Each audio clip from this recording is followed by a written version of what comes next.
Hi, I'm Ms. Vuong. Let's solve quadratic equations by rearranging.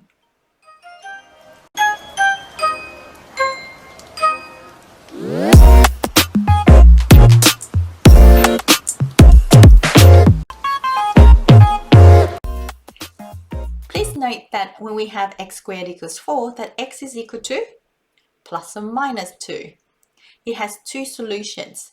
That's because when we write x squared equals 4, we mean x times x equals 4. And we are not sure, and we don't know whether it means 2 times 2 is 4 or minus 2 times minus 2, which is also 4. So x could have been the 2 or the minus 2. So two solutions. And also note that when we write square root of 4, we mean positive 2. So when you want to write working out for x squared equals 4 using the square root, you have to write x is equal to plus or minus square root of 4. Let's try some questions. So here we have 10x squared minus 90 equals 0. So we want to move everything to the right except for x and solve for x. So let's move the 90 first. So add 90 on both sides. There's nothing on the left. On the right, there'll be 90. So 10x squared equals 90. Now we need to cancel out the 10 by dividing by 10. So 90 divided by 10, which is 9.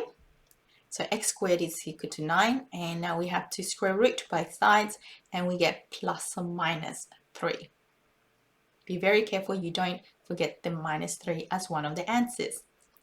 Next one, x squared plus 6 equals to 0. So bring the 6 to the other side, we have minus 6. Now when you square root that, we have square root of a negative number. So for now we have no solutions. Next one here. So cancel the 5 on both sides. We're left with 3x squared equals 0. And dividing both sides by 3, we have x squared equals 0. And square rooting both sides, we have x is equal to plus or minus 0, which is just 0. So we have one solution here. Next question, what would you do first? I would divide both sides by 3. And 75 divided by 3 is 25. So let's write down the equation with 25 on that side. Now square root both sides, get rid of that little 2. So now x minus 1 is equal to plus or minus 5. Don't forget the plus or minus. And now getting rid of the minus 1, we add 1 on both sides. So we have plus or minus 5 plus 1.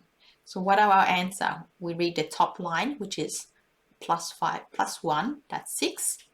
And we read the bottom line, minus 5 plus 1, which is minus 4. Let's do this other type of question. Determine if these values fit in this equation, or sometimes it's written as determine if the value is a solution.